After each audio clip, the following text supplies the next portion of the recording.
St. Kitts and Nevis. St. Kitts and Nevis is one of those small developing countries, we call it paradise, in the Eastern Caribbean.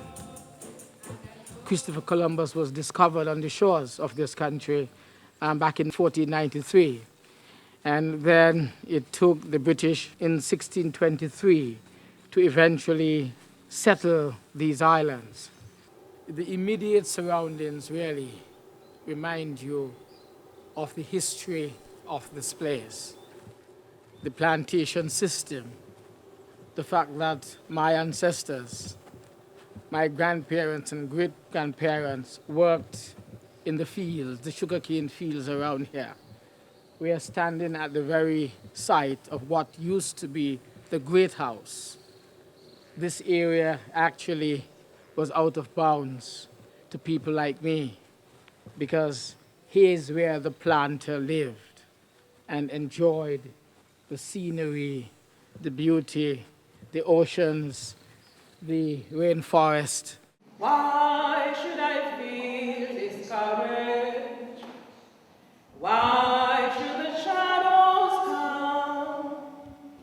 Why should my heart be lonely and long for heaven and home? My job is being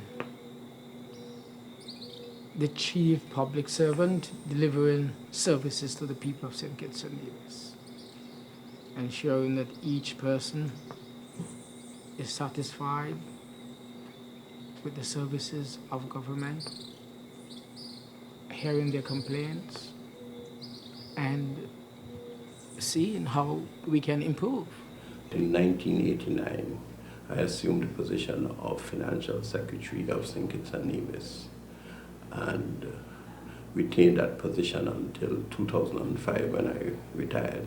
The very, very significant transformation, I think perhaps one of the most significant of all is the transformation, the reduced dependence on sugar and the diversification of the economy.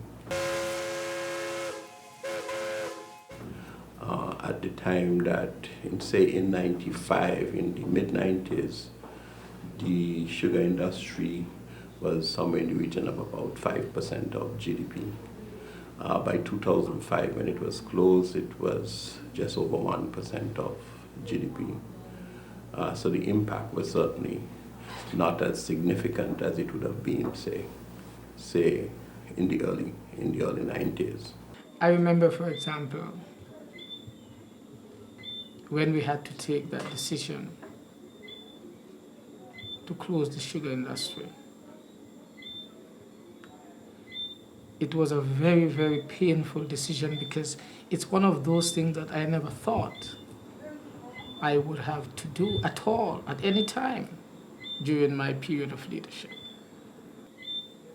Facing the reality of the new international trading order that came with the WTO, we then recognized that even though we had pumped millions of dollars into the industry, and at one time when we took over, we had actually produced over 30,000 tons of sugar, we still could not save the industry.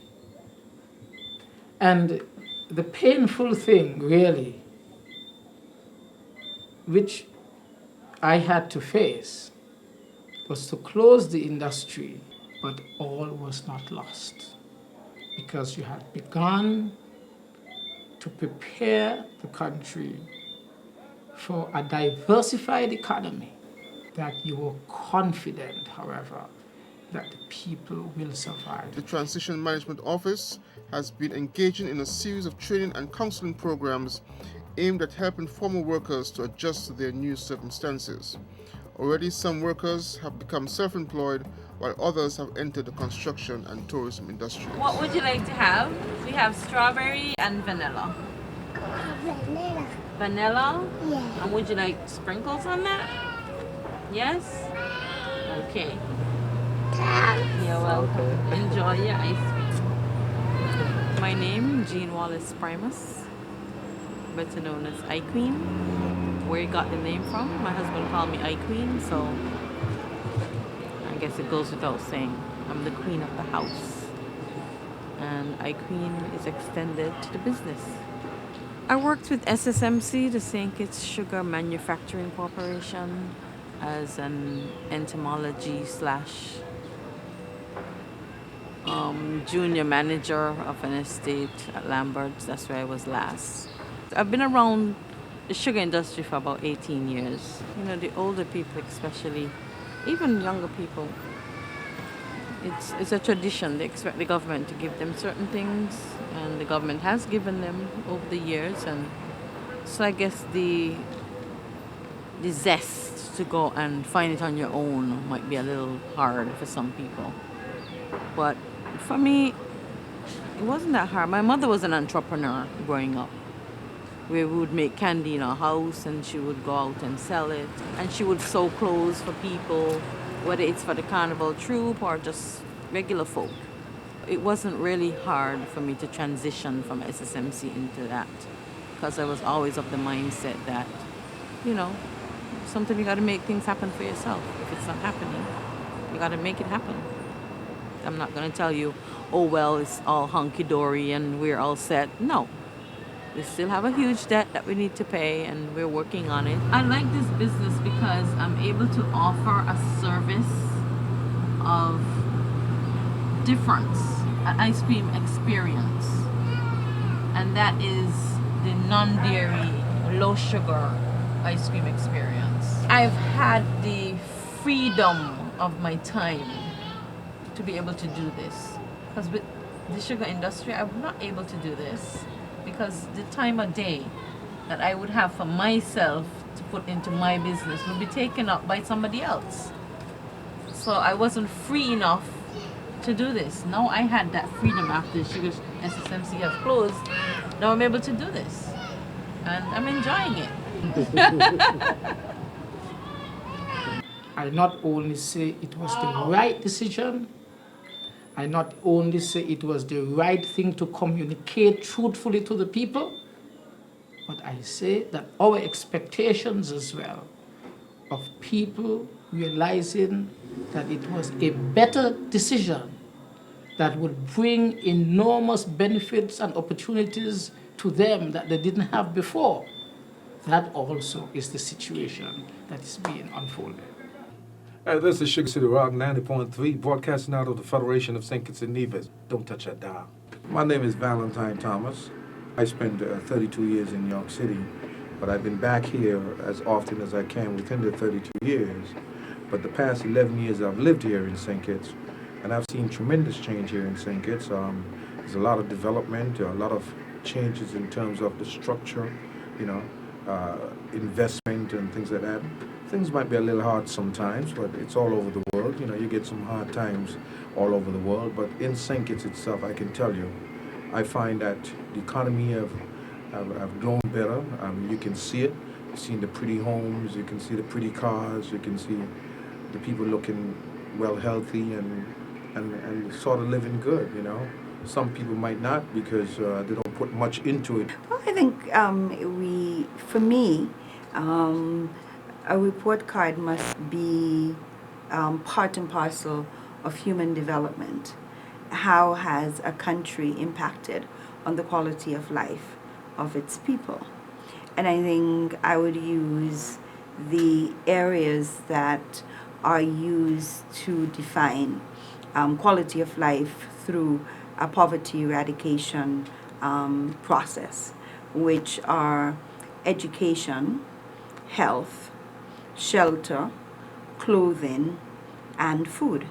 As you travel around the Caribbean, you would still find that there are still islands much bigger than ours and who consider themselves maybe even more developed than ours, which is debatable. We have provided social safety net program to ensure that we don't just have a policy in place, but that we have mechanisms in place to make that policy workable. So we've had social safety net programs that included the provision of uniforms, the provision of books. We have a school bus system, and our education is free, even up to some of the tertiary level approaches. In the area of shelter, I think that there has always been an interest in what we commonly called around here having piece of the rock, where you have your own key. And your own key means your own door that you have title to, in collaboration with a mortgage company, of course. I think that there has been that thrust in addressing our shelter needs. And this administration has really stepped up its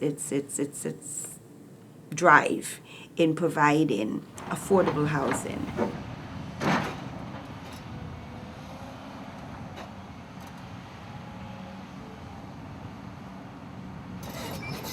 At the same time, from the economic infrastructure standpoint, there has been improvement in port facilities, both sea and airport, including Port Zante, the seaport.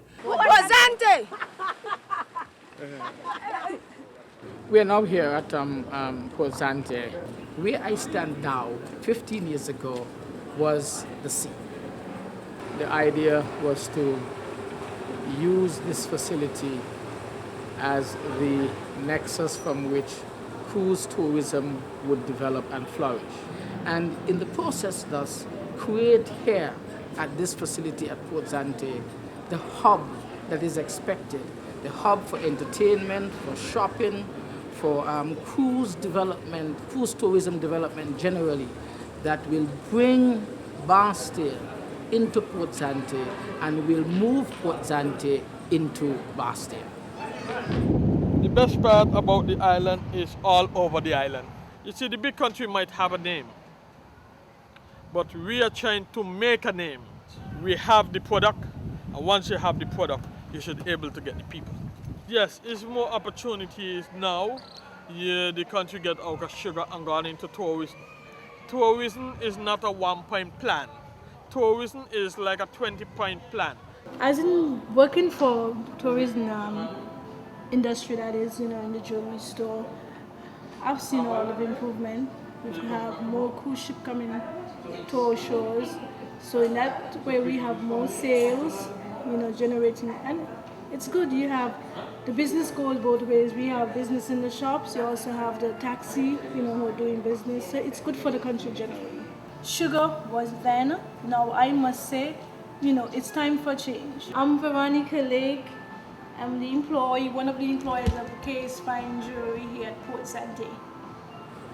Around here, around where I stand, are local shops, shops owned by local people, not only those who have come in from overseas with the jewel industry and so forth, but local people have invested in this facility that we have created for the advancement of cruise tourism here in St. Kitts and Nevis. Obviously, we have had many challenges coming out of the 90s, because the latter part of the 90s in St. Kitts and Nevis, we saw almost every year from 1995 up until the year 2000, there was a hurricane. Very, very challenging indeed. In fact, because of those hurricanes, I think that the landscape in St. Kitts has changed. With respect to SCASPA, we being on the entity responsible for the seaport, which during a hurricane is one of the vulnerable centers. There was quite a bit of damage. Port Zante suffered considerably. We have done a number of significant changes, which I believe is what is taking us now into the 21st century. Let me give you an example of that. Placement of what we call a revetment wall, that is to protect the landfill at the Bastille Harbor from the waves of a hurricane. If you look across the port right now, you would see a Carnival cruise ship. We are one of the only ports right now which is growing as far as cruise ship calls are concerned. You know that we are in a competitive area with St. Martin as one of and St. Thomas, but we are doing well. The cruise ship industry is one of the things that affect our taxi drivers, our tour operators, our retail stores in a tangible way. That is why we're here, as far as Casper is concerned, to make sure that people can make a living. When we speak of the national debt, we speak of a decision of this government either to allow St. Kitts and Nevis to remain in a state of ruins and disrepair, or repairing that which was destroyed by hurricane and rebuilding our infrastructure and giving us the best opportunity to advance tourism in St. Kitts and Nevis to the highest level. The impact of those hurricanes is that we have had to basically rebuild our infrastructure over and over and over again. And that has contributed significantly to debt. One of the challenges we faced at the time was, how do you respond? Do you go through a period of economic contraction and allow the economy to recover over time with little or no debt? Or do you incur debt to enhance infrastructure and allow you to move forward with the economic program? The problem you had, though, is that because the world was going through a transformation, the need for competitiveness was very significant. There's a social safety net program that deals with children getting free health care and the elderly getting free health care. And our facilities for providing health care are constantly being upgraded. We have health centers where nurses are placed and people can go in. You can get your blood pressure checked. You can get your blood sugar checked. You can get a number of services in our health centers, and those are also free. The key improvements are those made in public health or the health of the population. They include food quality, water quality, improvements in sanitation, immunizations. We now have nearly 100% coverage of our children in terms of several vaccine preventable diseases. Housing is also a key improvement in that we have moved away from densely crowded areas to now suitably appointed, decent and affordable housing estates. As personal income has improved, residents are able to afford certain basic items which are critical to their healthcare. And also, the final one that I can think of in terms of key improvements is the commitment of the government to invest in the expansion of the public health plan. Hi, I'm registered nurse Keisha Blois. We have more space, more rooms. It's much cleaner and nicer.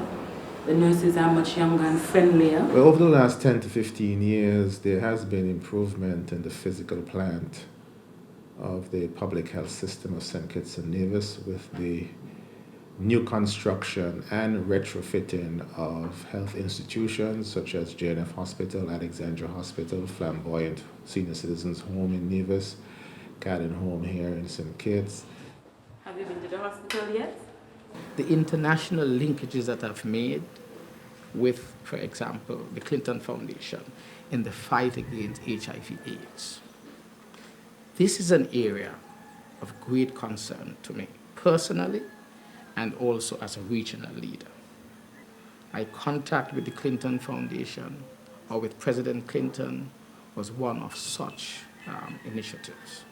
I told him what the situation was in my country. The Caribbean had the second highest prevalence rate next to sub-Saharan Africa.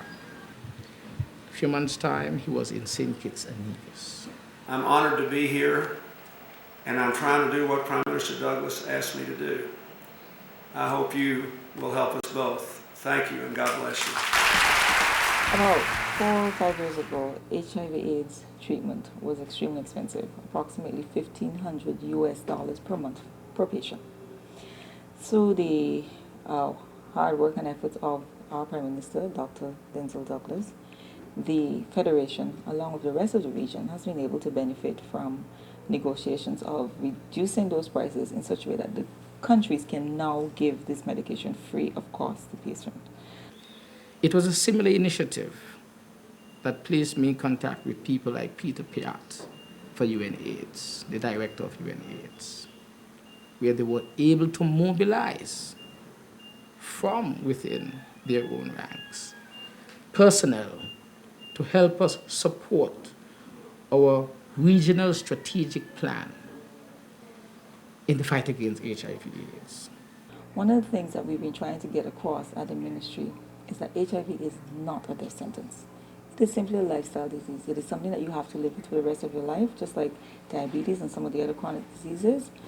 We're in the process of providing food baskets, nutritional baskets for persons who are not able to afford this, because we understand that in managing HIV, you're looking at a comprehensive approach. It's not just about giving that person medication. Foreign donors have always, and international cooperation has always played a very important role in the development of St. Kitts and Nevis. Take, for example, the hospital that we were building. We had to put considerable amount of local resources, but we were assisted tremendously by a number of aid donors. You'd recognize over the past, I would say 5 years or so, the flow of investment into St. Kitts and Nevis has been perhaps as significant as any other country in the OECS, and it is the level of public sector investment and the infrastructure development that has facilitated that inward flow. Is it a fair assessment? Let me emphasize that we seriously considered how can you develop tourism without appropriate, reliable, scheduled airlift? But airlift in itself has to be supported by the infrastructural facilities, and improved terminal building was critically important. I had the pleasure back in 1996, I think, within the first year of taking office, to officially open the new terminal building of the Robert Llewellyn Bradshaw International Airport. But when we look and we investigate and we look at the future development of the country, we expect over the next 3 years, 3 to 5 years, that we would have something like an additional 1,200 hotel rooms in St. Kitts and Nevis. What this would mean, it would mean greater. The aviation forecasting man predicts that there would be probably as high as an 8 to 10% increase in terms of the arrival to St. Kitts. So we are preparing for that. Initially, we started out at a facility just beyond here, maybe in the background there. Things have changed much because now in our new facility we have digital equipment. We have touchscreen operated radios. The recording system is done digitally. We have gone to the new age of aviation, and the more senior people like myself are going into more of the airport operations area of things, making way for younger blood and quicker brains. There has been a major increase in terms of the air traffic coming into St. Kitts, US Airways, American Airlines, Delta. We have quite a number of direct flights coming from New York, Miami, South Carolina, and also Atlanta, along with the charters. So it has been fairly good for us.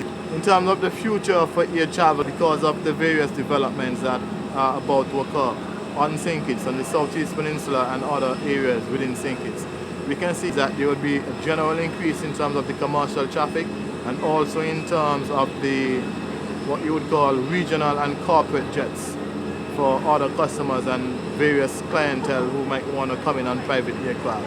I've spoken to a few taxi drivers myself. Some are quite happy with the situation. They do know that the world economy is down, but they're still seeing some improvement here in St. Kitts and Nevis.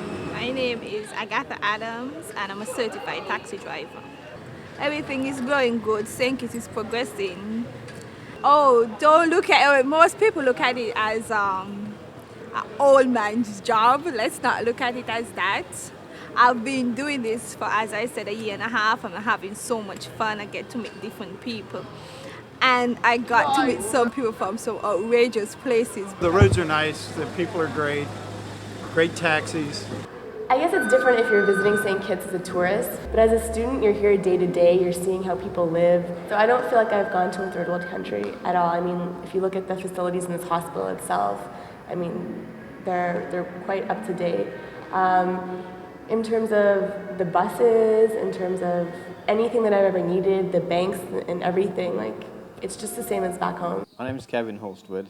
I run this hotel, which is Rawlins Plantation Inn, which has been here since 1790 and is one of the 3 plantation inns on St. Kitts. We felt St. Kitts was the best choice. We had a sort of personal tick list of a number of points we wanted to see fulfilled in terms of commercial prospects, in terms of the environment, especially population density, socio-economic things that we wanted to see and wanted to compare with other islands, and of course political stability and the capability of the political regime in place. And St. Kitts won hands down, and we're very pleased to be here. My name is Akim Bademin. I'm a taxi driver, full-time taxi operator, and I love doing what I do. Well, that change is almost like a blessing for young people, even myself and others. We're grateful and love the changeover from the sugarcane industry into tourism, and that in itself helping the growth and development of the island. Well, I think it makes sense to get out of sugar and move on to tourism because, I mean, when you look at the different countries developing and stuff like that, St. Kitts have the potential to move on, you know. If we were able to land a major brand name hotel, we believed it would be the first step towards a successful diversification of the economy away from sugar agriculture. I therefore went over into Canada and with the assistance of another local hotelier, met the developers of the Marriott, gave them the assurance that St. Kitts and Nevis was ready to do business in tourism.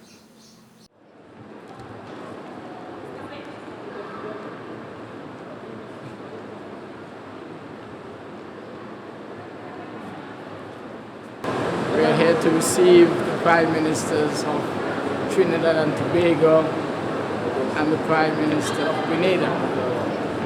Well, we are sensitizing the Prime Minister of St. Kitts and Nevis on a meeting we had in Trinidad between 4 Prime Ministers on the 14th of August. We'll be talking single economy and now political integration. Things are on the march, on the move. This hotel actually is, in fact, the pinnacle on which the transformation of the economy is based. Because as we moved out of sugar agriculture, it became absolutely necessary to have a major sector to drive the economy. And hospitality and tourism is that sector. And this is in fact the manifestation of that.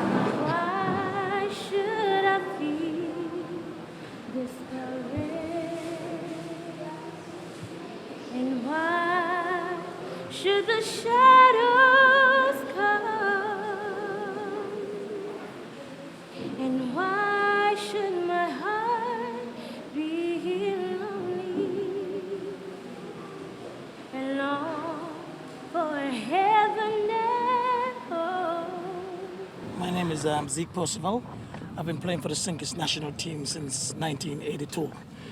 The course is one of the better courses in the Caribbean. It's definitely challenging. It's the only course we have in the Caribbean that run from the Caribbean side to the Atlantic Ocean. Beauty of it is what it is. It's you stand here and you look around and beautiful homes in the hillside and the Caribbean Sea, the Atlantic Ocean. You couldn't ask for more. My name is Sean Godomsky, Director of Golf at the Royal St. Kitts Golf Club. It's irrigated with brackish water and gray water, and we have a desalination plant on property, first on the island of 3 that are to be developed. I have come from a sporting community, St. Paul's Village, like so many other communities. Sports, therefore, became an integral part of my focus and my government's focus and attention. Firstly, because we believed it allowed an opportunity for our young people to release the enormous energy and potential that can be developed. We had Kim Collins won the World Championships a couple of years back, and it was just a glorious day in St. Kitts. My name is Virgil Hodge, and I'm from St. Johnson Avenue. I run the 100 and 200 meters, and I've been running since I was probably around 5 years old. It's been a lot of changes. I never thought I would be able to see a track, actually, in St. Kitts. It was put down for the Carifta Games, and the facility is awesome. It's fast track. I heard a lot of people from Bahamas and Jamaica just comment to the track so well, like, your facility is one of the best. And I feel good to know that I'm one of the national athletes, and knowing that it's my country, the government and the Athletic Association did a tremendous job on this facility. I just think that it was done right. In realizing where we are going as a country, recognize that sports was going to be an integral part. We naturally, especially on the island of Nevis, over the years, have produced talented cricketers at the highest level. Developing facilities for the development of sporting skills of our people, especially in cricket, was in fact very, very important, especially in preparing to host the World Cup matches. We believed that if we were to advance the sporting infrastructure of St. Kitts and Nevis, we would be able to bring thousands of people physically here. We would be able, however, to showcase to billions of people around the world what St. Kitts and Nevis had to offer. The natural beauty of the place and the friendliness of our people. We had seen what we had achieved under Kim Collins. Kim Collins had gone with very little infrastructural development for his training, and had in fact beaten the entire world. 0.07 seconds, Kim Collins is indeed the new world champion. My government therefore realized we could do nothing less but give our young people the opportunities to develop their natural talent and sporting skills. There is more work to be done. More work to be done. And part of that work is to rapidly train more people using the new technology, and at the community level, introducing that technology to your people so that everybody doesn't have to come to Bastia and wait in a line to pay a bill. It's paid there in the community center where you already have a computer lab. When the sugar industry was closed in 2005, in fact, before the closure, the Prime Minister had an idea that upon the closure of the industry, they would need to make IT one of the focal points of his administration, one of the growing sectors of the economy. Make e-government work. That's the solution. It is providing services, more and more services electronically. It is making the ICT center work overtime to fast track the training of your public service so that they can access the new technology and in turn allow your people to access the services put forward in this new electronic way. The issue of change is very much at the heart of what we do in government. recognizing that as a small nation in a changing world, we ourselves have to adapt. And so skills have become much more important. Services have become much more important. And getting the skills, the readiness skills to participate in the services economy has been very, very important to the government.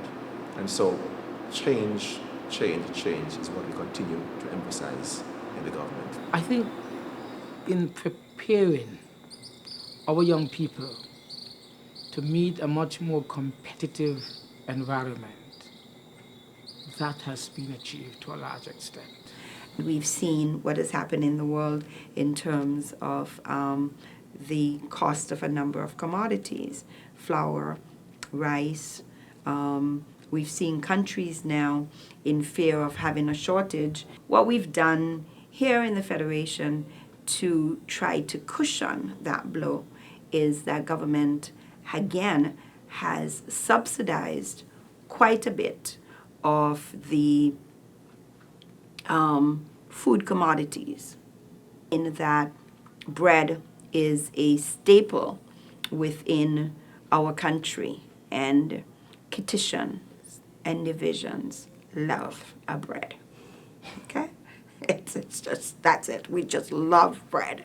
And in order to ensure that the cost of that is stable, we have also subsidized the flour. There are significant benefits from the closure of the sugar industry. Perhaps the most important benefit is that it opened up additional resources, both land, human, capital resources, for more productive sectors of the economy. This is my farm, and this is the village of Tabernacle. My name is Giles Labud, and I'm an agriculture farmer. A few years ago, I got a loan from Development Bank, and I just decided to start getting into agriculture because I was unemployed, and I started the farm. I grew stuff from cucumbers to watermelons, squash, broccoli. I think a lot of local people should probably get more into farming, you know, because we definitely need to supply our island. To counter the food prices, we have introduced a number of educational programs. We run twice per week. We have Agroscope and Agriculture in Context, which we are focusing a great deal on the educational aspect of the growing of plants, especially foods. Anything could grow here. From as far as I've seen, I've been into farming at least 5 years, and the production is good, the money is good, so I don't understand why a lot of people wouldn't want to be into farming. Here at my left are coconut trees. These are coconuts that we brought in to replace some diseased plants, and we are ensuring that we get as many as possible in that would be resistant to the bud rot. And so this is our way of ensuring that we're preparing before the fatal disease affects the entire coconut industry. We are encouraging the diversification of agriculture into horticulture and floriculture. There is a growing industry, especially as tourism expands, in the use of decorative plants. I sing because I'm happy. I sing because I'm free. Why should I feel? Why should I feel? Why should I feel? Feel inspired. Globalization has been one of the greatest challenges to our country in modern times. But we are a resilient people. And so we have turned that challenge into opportunity. Well, over the past 10 years, the country has been changed a lot, especially in the tourism field. We have a lot more beach bars. We have more tours, which the sugar train is here now that really promotes the island. And now we have a lot more dive boats. We have auto snorkel tours. We have a lot more different things for the people, you know, to come down in St. Kitts and do right now. I'm Chef Mumfly. Yeah, I do the lunch, you know, the best barbecue, the best ribs here, best lobsters, great taste. And People just love it. The sugar and cooking is almost the same. You know what I mean? Because it brings out the flavor of the island. You know, let people get to know the taste and the feeling and the drive. Welcome to Monkey Bar, man. I enjoy, you know, getting up out of my bed and, you know, coming to work. And, you know, a full honest day's work is, you know, which is cool for me, man. We believed very strongly that tourism and service in tourism is not servitude. When I look at myself, for example, on the pasture at Willard's, attending to my father's cows, it reminds me that I am ordinary and I have come from very humble beginnings.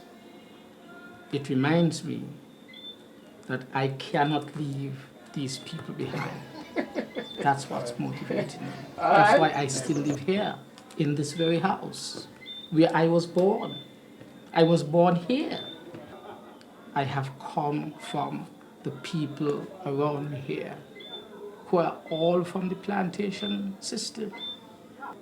And being here today, looking at these photographs, it's a stark reminder of where I have come from, but at the same time, it reminds me of my vision to move from here to greater heights, not for myself so much, but for my people. I want to say to the young people that there are opportunities today that their own parents didn't have yesterday. Camilla Lawrence out of Queen City, Nevis. You need to listen to the lyrics, the melody, not to mention the voice. She is just totally awesome. Let's take this one from the top. We've come thus far. It felt like yesterday we embarked on this great journey, and now we're here today, standing proud and free. I can feel the pride as I look at us today, standing strong in the world, charting our own way. Oh, land of beauty, God's blessings on thee, moving in unity, God make us strong. We've come thus far, our country growing stronger. We've come thus far, peace and love shall reign forever. We've come thus far.